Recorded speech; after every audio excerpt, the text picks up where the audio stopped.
Those of you staying here, let's take our Bibles. Let's go to 1 Kings, towards the end of chapter 17, beginning of chapter 18. While you're turning there, let's see how wide awake we are this morning. Name something grown men might still ask their moms to do for them.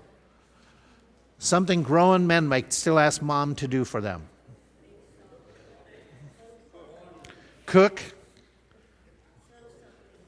What's that? Sew something. Okay. Thank you. Anything else you might ask moms to do? Here's what they said. Sing to the... I don't understand this one. Okay.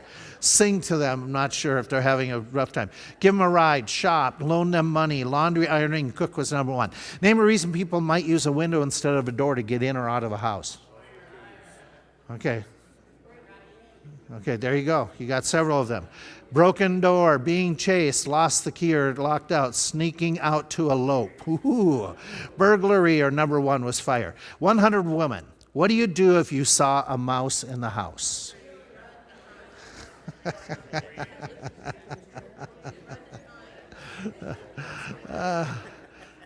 Here we go. Jump on a chair, call an exterminator, get a cat.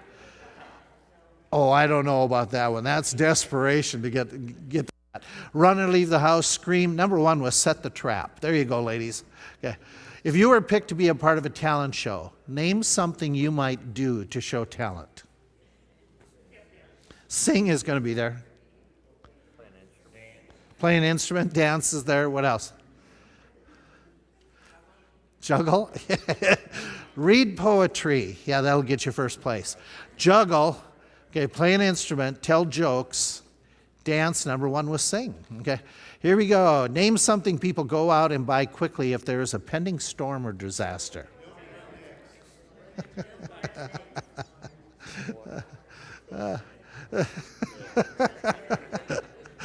Yeah, I think so. Here we go. Insurance. Okay. Hopefully you get signed up quickly. Clothes or shoes? Okay, I don't know. Okay, batteries make sense. Flashlight makes sense. Toilet paper, I would have thought, would be number one. Food, bread, and number one was water. Name a great and famous miracle found in the Old Testament. Parting of the Red Sea. Okay. Okay, burning bush. Okay, water from a rock. Oh, that's so appropriate. Okay. Thank you, Gary. That's just what we needed to be at. Okay. So the sun standing still, 3 men, fiery furnace, Daniel, Jericho, the manna, parting of the Red Sea, Elijah resuscitating a dead boy, and fire coming down from heaven. Let's talk about it. Here we go. Elijah, chapter 17 starts off with the story of Elijah, and it goes into chapter 18. We're finishing it up where David and Solomon had gotten the golden years of Israel. A few generations later, some of those tribes break away from their descendants, form their own separate kingdom, and they get rid of Jehovah worship. The worst of the kings that are in this northern rebellious country, the worst one is Ahab. He marries Jezebel, and we give you the timing. It was. He turns the entire nation to Baal worship, anti-Jehovah worship. And as a result, to keep that, he goes after what few prophets there are. And when we say a few, we're talking few hundred prophets. He goes after those preachers and teachers of the Word of God, and he kills a lot of them. And so God sends Elijah to come to him to confront him and to tell him, you're bad, the country's bad, and if you don't get your act together, we're going to have drought that's going to last, just like I promised in the Old Testament, for discipline. And so he's told there's going to be a drought, not told how long. We know the end of the story. It's going to be a drought for 3.5 years. After Elijah confronts Ahab, he's told to go, run away, hide yourself, and God protects from at the brook of Kerith, and that's where the birds are providing, and he's in this wilderness area, and there's a manhunt going on, but they can't find him. And he's there for about a year. Then he is told by God, leave this place. Good reason, because the water dried up because of the drought. Go to Zarephath, which is on a coastal city, and so he goes there for about another 2 years, stays with the widow, and helps provide miraculously that their provisions are taken care of. Her son dies, he resurrects the son, resuscitates. Difference in resurrection would be never die again. And so it's a resuscitation that takes place, like in the New Testament with Lazarus and others. God miraculously provided for all of them, and at the end of the drought, God says to him, go and speak to Ahab. That means drought is over. But to get it over, he needs to find out, has there been revival? How are the people responding? And so he's got to go meet with him. And we know the story that God has planned that there's going to be a contest. There's going to be a revival service. And we know the story is that God is going to tell them, if Baal be Baal, then you worship him. If Jehovah be God, then you worship him. And so in order to do the contest, he has to get Ahab's permission. He's the king. You can't gather the whole nation together. You can't have the prophets of Baal come without the king, queen's permission. And so he's going to be told, go talk to Ahab. We're going to sense this out and see if the people will have revival. And so Elijah heads from Zarephath, goes back into the country of Israel. He is on his way, and God providentially puts him in the path of Obadiah. Who's Obadiah? Not the prophet, okay, that writes Obadiah. Who's Obadiah in this story? Okay, he is working for Ahab. He's part of his court administration. Seems like he's like premier, whatever you want to call him. He's there and he's working with Ahab. And you suggested several reasons why God had to meet with Ahab first. And it could be, as you said, there's a mediator here. It provides a buffer. It could be, and a variety of different reasons we said. So he meets up with him. And at the moment that it's happening, Obadiah is leading some troops, and they're looking for water because the king took half of the army looking for water, and Obadiah is taking another half of the army, and they're looking for the water for the horses. And Obadiah, who's in this powerful position, clearly in the text, it's going to indicate to us he's a believer. There are several different hints that are given in the scriptures. Look at verse 3. What hint do you have that he's a believer? What's stated about him? Now remember, he's working for an unbelieving, anti-God king, but it makes it clear that he himself does what? Okay, so it says that he fears the Lord. Did anybody remember, we mentioned this last week, what's his name mean? Maybe you have a footnote. His parents gave him this name, and it means literally, we mentioned, servant of Jehovah. Now look at verse 4. Anything in verse 4 that indicates that he's acting like a believer. Okay, he's protecting the prophets, and if you look at it, there's not just a handful. There's still a good number of prophets, and again, the prophets are the preachers prophesying or are preaching the word of God, and so he's protecting them, and he's hiding them from the persecution that's being done by Jezebel and Ahab, and so it's very risky. He does something else at the end of verse 4.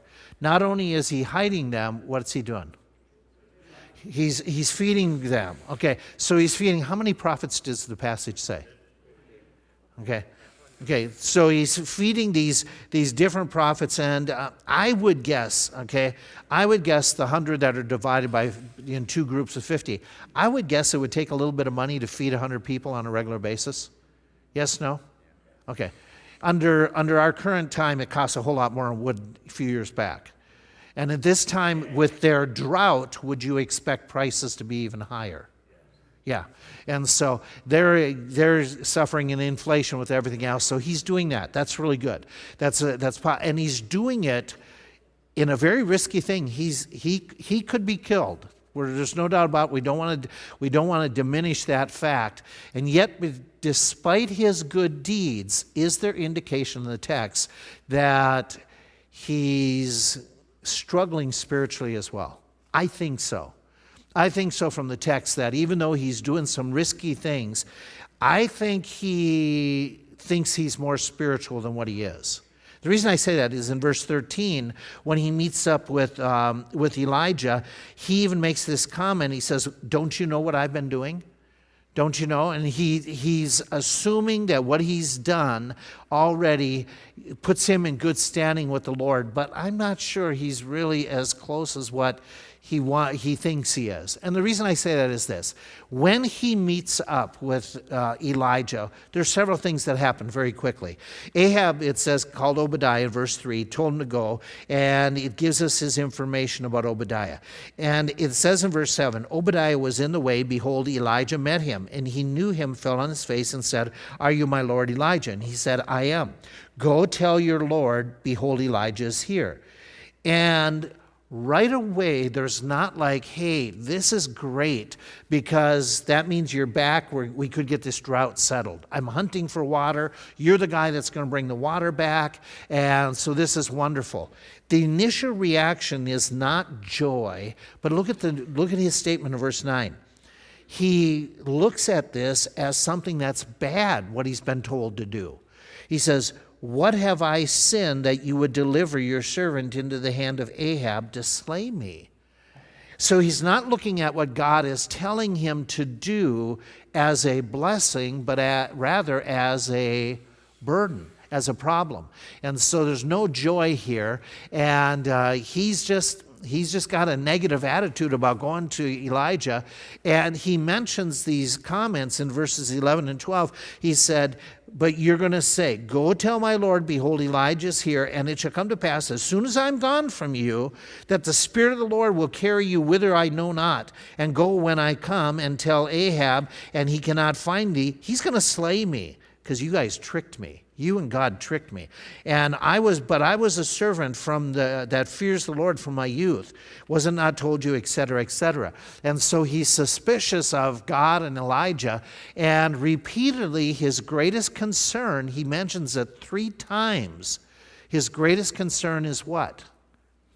Himself. How so? What is he concerned about? 3 times he says, I'm going to die. This command, you're putting me in a spot that I could die by doing what you're telling me. And so he's fearful of dying rather than, hey, listen, let's get this done. I think that the reality is he feared Ahab more than he feared God. Now, did he make some good steps? No doubt. Did he do some good deeds? I don't have any doubt about it. But where was his heart? Can people do good deeds and still their heart be a little bit non-trusting of the Lord? Is that possible? Okay, so I think I'm going to call it he had fickle faith. The reason I'm using that is, has your car ever been fickle? It's worked for you at times, and then other times it's not worked. Anybody ever have those situations? My van that I had, that it would sometimes start and sometimes not start. Usually when it wouldn't start would be at the most inconvenient times. And then I say, wait a minute, when is it not inconvenient for the car not to start? Okay, it would be inconvenient. I mean, if it didn't start here, it's great. We can do something quickly here because we have equipment here. If it doesn't start at a store, that's more inconvenient. And so it was, you do the same thing I would do. You say, okay, I got to get everything tested. And my first thought is if it's erratic, it's got to be the battery. So you replace the battery, that's easy, I can do that and it still acted up after a little bit. And then I took it in and finally got it tested the way I should have, and they found out the alternator was working, not working, working, not working, working, not working. And so it was fickle. It was charging sometimes, sometimes it wasn't. I think that describes Obadiah. And it describes some believers at times. They're doing good, nah. Doing good, nah. Serving the Lord, nah. And so I'm going to call this fickle faith, and I'm going to give you what I think stands out in his life, that this guy put personal gains above personal godliness on an extreme level. I'm not saying he didn't do some good things, but overall, the Jewish government that he's working for right now is a Baal government. It's anti-God. It's Ahab and Jezebel, and they're persecuting people. And so the state religion, understand, the theocracy is gone with God. The state religion is Baal worship. And Ahab is against Elijah. You can read it elsewhere, not just this text, but you read it elsewhere, that he's upset with any prophet that doesn't tell him what he wants to hear. That's Ahab. And so Obadiah is working for him. He's working for a guy who has denied the father's faith in Israel. We're not talking in a Gentile land. You know how sometimes you can, I'll give you an illustration. Sometimes when I'm interacting with people and I hear the Lord's name used in vain, it goes, but they're unsaved. And so you give them a little bit of a bye. When is it like, oh, there shouldn't be any bye? It's when you're around Christians and the Christians use the Lord's name in vain. Or they cuss. Then it's like, what? So sometimes it's happened here where I'm talking to somebody and somebody uses some pretty vulgar profanity right here while we're talking. And it's like, really? You claim to be a believer and you're doing that. And that one doesn't get a bye because you don't know any better. That's the situation here. The situation, Ahab is a Jew. Nationality-wise, should he know better? Right? Yes, no. Okay, and so what's happening here is even when they meet up with each other, we're going to get into it a little bit from now. When Ahab comes to Elijah, he says, are you the one who troubles Israel? He sees the prophet as a problem, not as something that is a blessing. And so for Obadiah to stay in this setting, he has to do some compromising to some degree.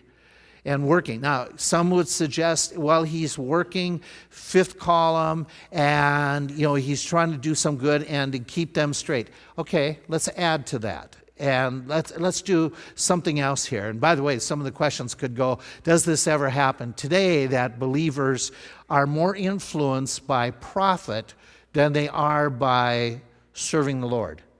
Do some people's ethics change when it comes to money? Yes, no? Okay, so what's that?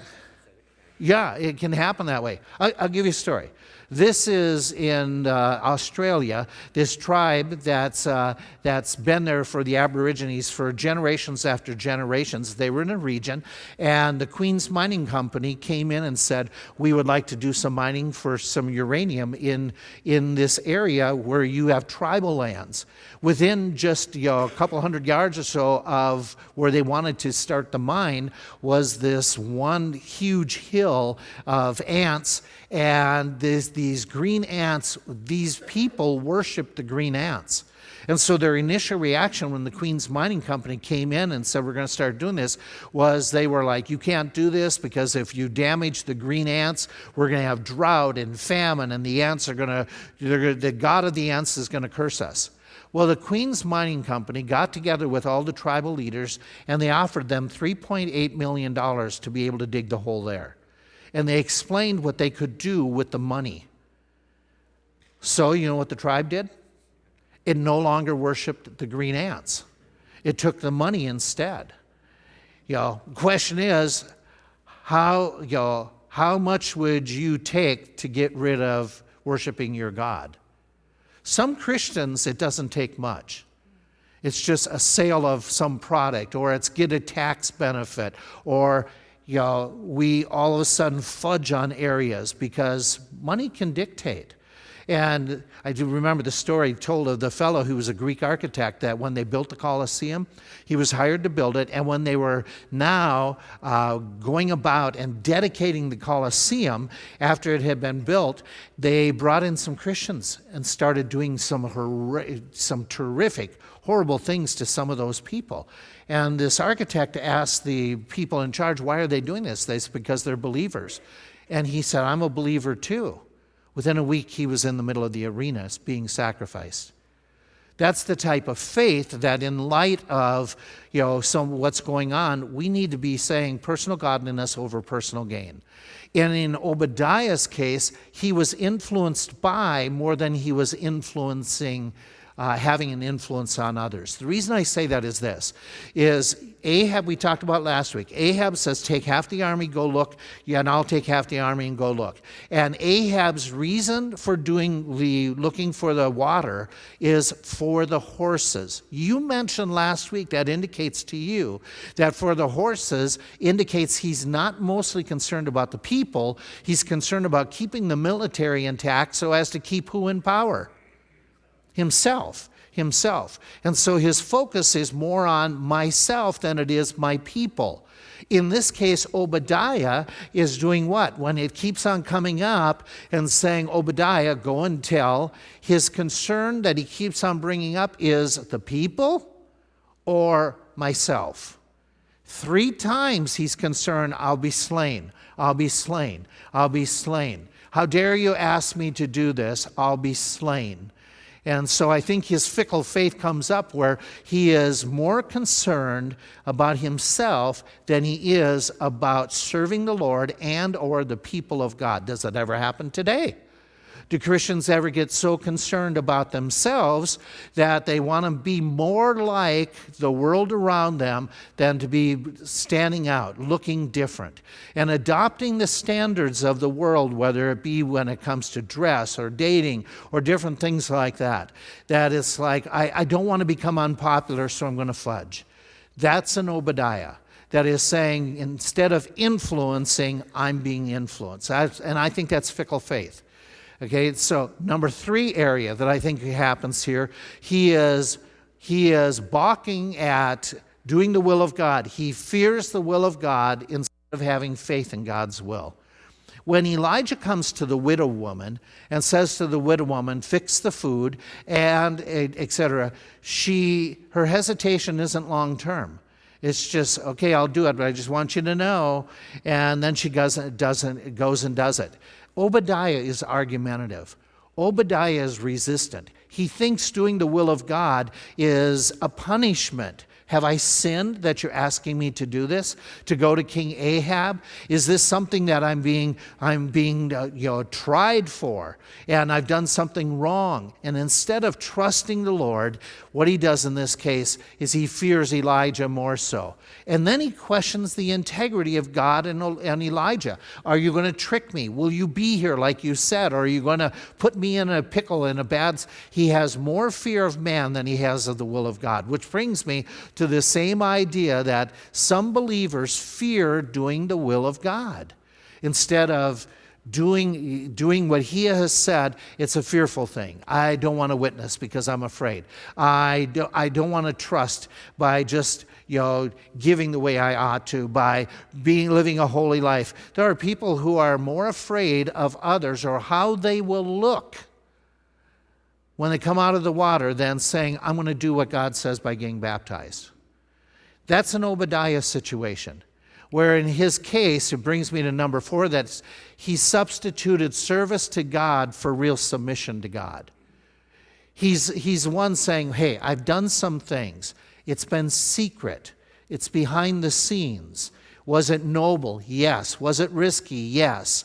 But now you're asking me to come out openly with my faith and to really broadcast my faith and to do something, and I don't know if I want to do that. And so, instead of doing what you want me to do now, look at what I did in the past. Does that ever happen? That believers will substitute service for God by something they've done in the past. It frequently it can happen where people are saying, well, one time in the past I shared the word of God, therefore I don't have to anymore.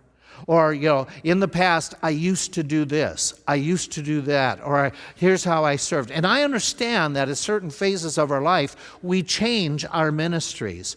And at certain phases, all of a sudden, you don't do the same things or have the same energies. I understand that. But God doesn't ask us to serve him yesterday. When are we supposed to be serving the Lord? Today, tomorrow, not just what we used to do.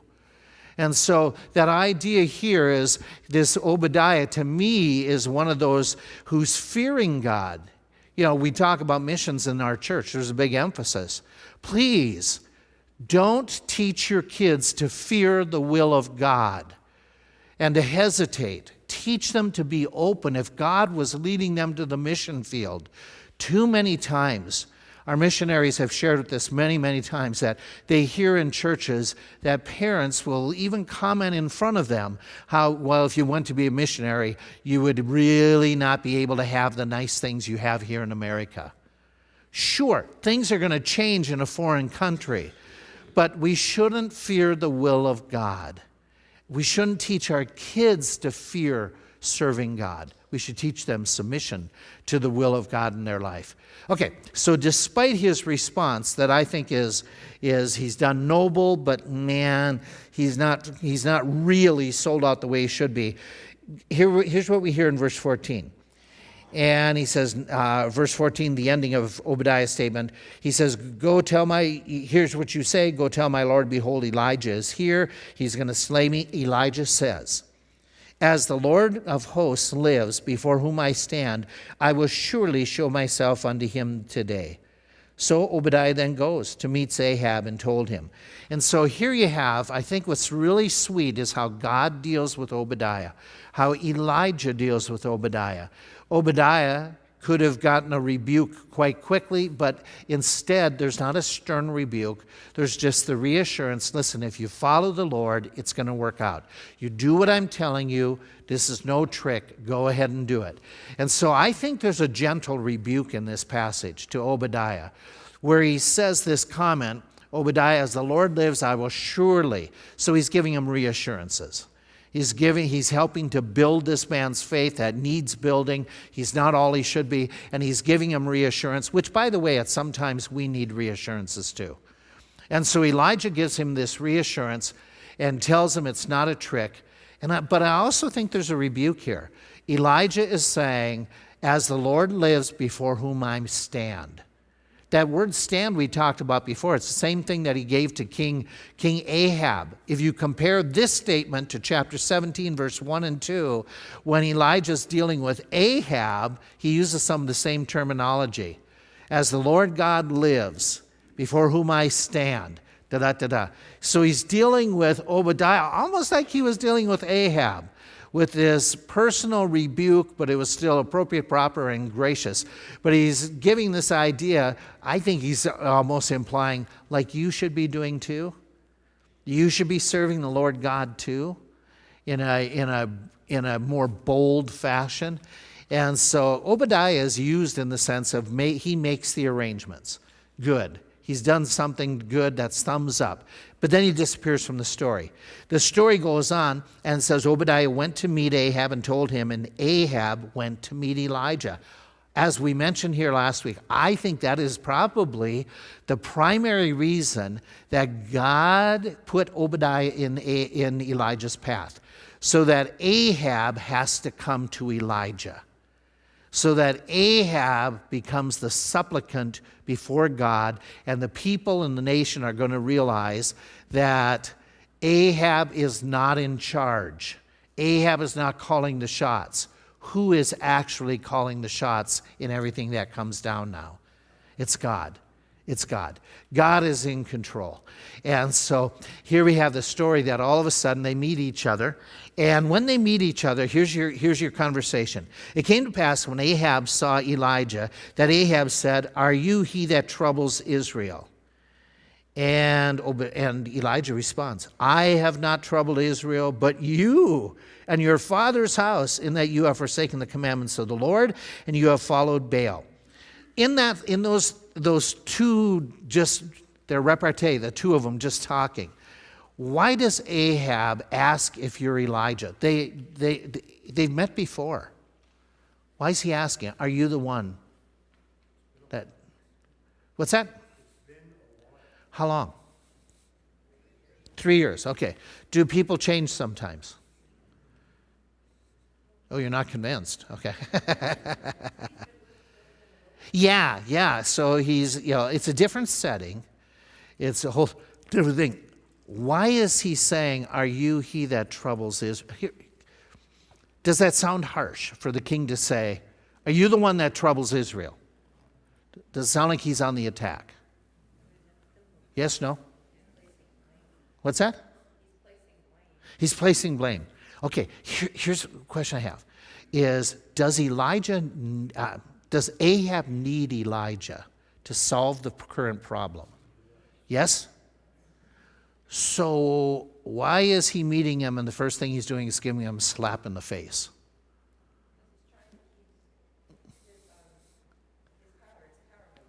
Do you think Ahab is upset that he's got to go and travel to Elijah? Is Ahab in his pride trying to keep some control of the situation?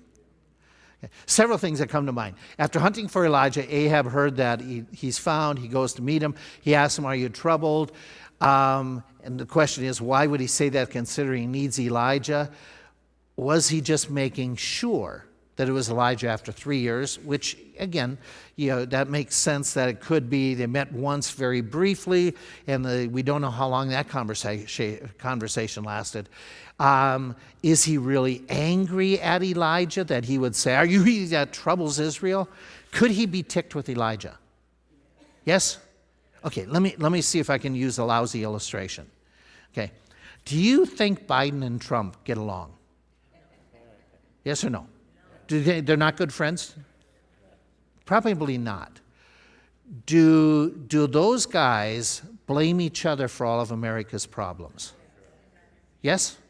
Okay. Does Trump blame Biden for all the issues? Does Biden blame Trump for all these issues? Yeah. So here you have two guys that politically are on different sides, and they're blaming each other.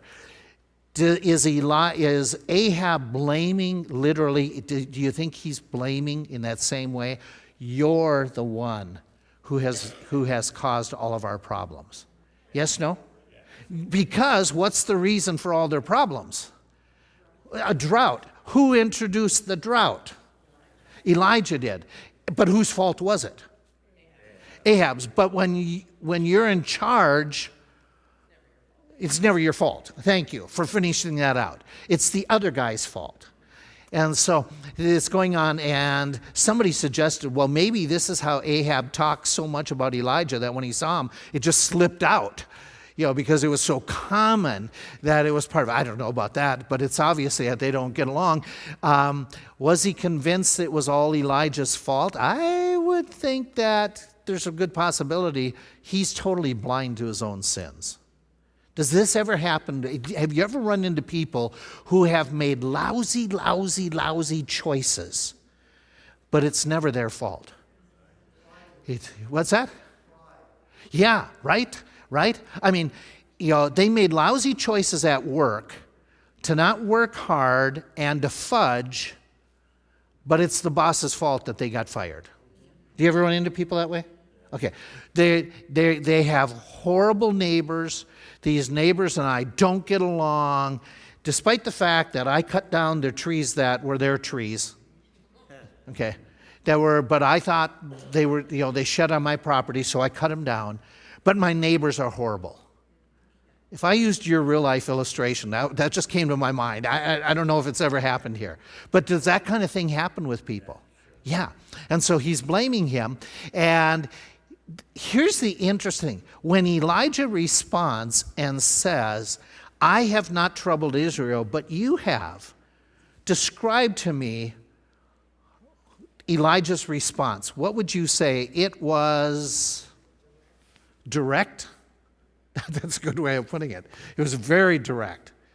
Anything else comes to mind? He's chastising him. Is it appropriate for him to do that? Was it necessary for him to do this? Some of you aren't sure. Okay, let's ask. Was it bold for him to do this? Do you think it caught Ahab off guard? Why? It's like, the emperor with no clothes. Nobody tells him, you don't have clothes on. Who was Obadiah the believer rebuking the king? Obadiah, is there any indication Obadiah had called Ahab? Did I say it right? Any indication that Obadiah had called his boss out? No, in fact, we would get indication he probably did not. Okay, and so Elijah speaking, would you say it's bold? Courageous? Pointed? Necessary? Yeah, okay. So we start putting down, okay, bold and blunt. Not vengeful or vindictive. If it was vengeful or vindictive, that, Mike, thank you for being Ahab for a moment. If it came up, I'm not the one who troubled Israel, you are. And if it's emotionally vengeful or vindictive, because you just falsely accused me, my next move would be, I'm out of here. I'm going to let you steam in your own hot water. He doesn't do it. Because who is Elijah concerned about, but Ahab isn't? The people. The people. And so what happens here, I think it's shocking to him, but I think it's necessary. Okay? The boldness may not have been, oh my Lord, God, oh my Lord, King. It may not have been as polite, but in this case, it had to be more direct. Because Ahab is kind of spiritually stupid. What's that? He was expecting him to cower down. Yeah, I would think so. And by the way, do you remember what Galatians says when it talks about the Galatians going off into sin? Oh, who hath bewitched you, O foolish Galatians? When people get into sinful conduct, usually it keeps on getting worse and worse and worse, and they become spiritually blind, stupid. I don't have another word for it. Spiritually insane at times, because if what would you think? If somebody was getting in trouble with others for telling lies, what would you think their response should be in the future? Not lie anymore, right? And typically somebody who is given to lying, what do? They continue to. Okay, let's take it to somebody who is somebody who's caught up with alcoholism. Okay, they're drinking, and I understand it's an addiction. It's very hard. But somebody who is drinking, they lose their job, they're having family problems. What do you think their response should be? They should sober up. Should they stay away from drinking? Doesn't that make sense? Yes or no? Okay, what often happens? They keep on drinking more to solve their problems. And it just gets worse. It becomes spiritual stupidity, or insanity is probably the kinder way of saying it. The king and the people, as the drought has gotten worse, what should have been the obvious thing to do? Repent and return to what worship? Jehovah worship, yes? Doesn't that seem like a no-brainer? But up to this point, what have they done? Yeah, they're still doing Baal worship. The king and the queen are still doing it. And they're not only have they stopped, what have they been doing to God's prophets? They've been chasing them, killing them. Yeah. And so they needed to understand the real reason for the drought. It was who? Or what? It was their sin. Go ahead, Ken.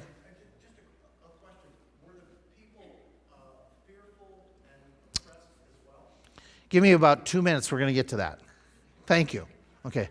I don't have an answer. You do. Okay. Maybe. Okay. I think there's a challenge here to Obadiah and other fickle saints as well. And I think his statement that he says, and I think this is a fantastic statement where he says, I have not troubled Israel but you, etc., etc. Elijah had just claimed to Obadiah in verses before, as the Lord God lives before whom I stand. Okay, do you remember what we said that means? Before whom I serve or worship. We talked about that in chapter 17, verse 1. Is Elijah showing that he lives up to what he says in this moment? Yes, absolutely. So he's practicing what he preaches. And then he makes this proposal. He says, gather all of Israel to Mount Carmel. And he's going to suggest a conclusion to the problem. The king has none. The king just continues to go in a downward trend. But here Elijah comes up with one, and he proposes the contest. What's the contest that he proposes? Most of you are familiar, but in case somebody isn't. What's he going to propose?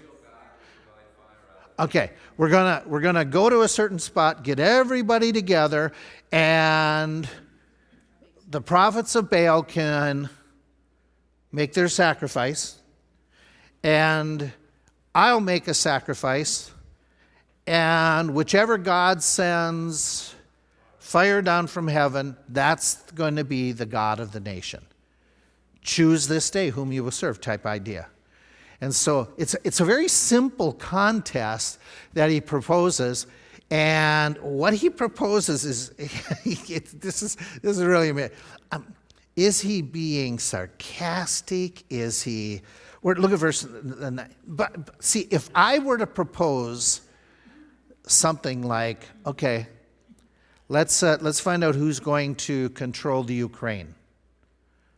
Let's put 2 leaders up front and let them duke it out. I wouldn't volunteer to duke it out unless I had all the military power behind me. You know, I'm not David going against Goliath.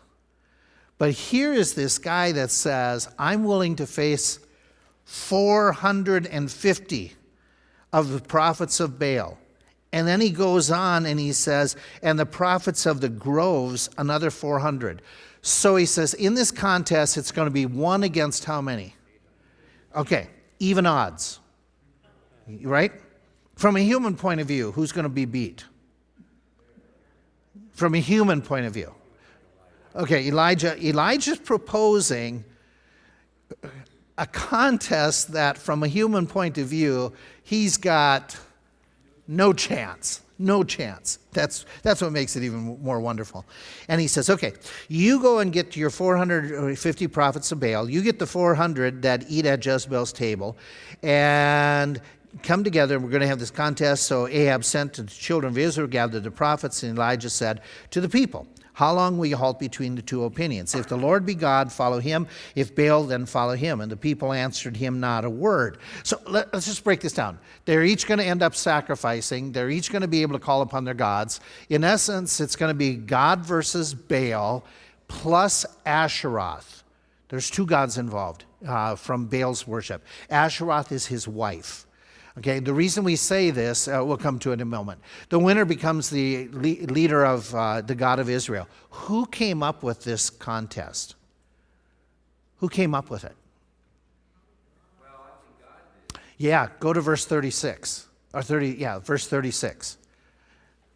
When Elijah is doing this contest, notice what he says. He says, it came to pass at the time of the offering, Elijah the prophet came near and said, Lord God, Abraham, Isaac, and Israel, let it be known this day that you are God in Israel, and that I am your servant, and that I have done what? All of these things, how so?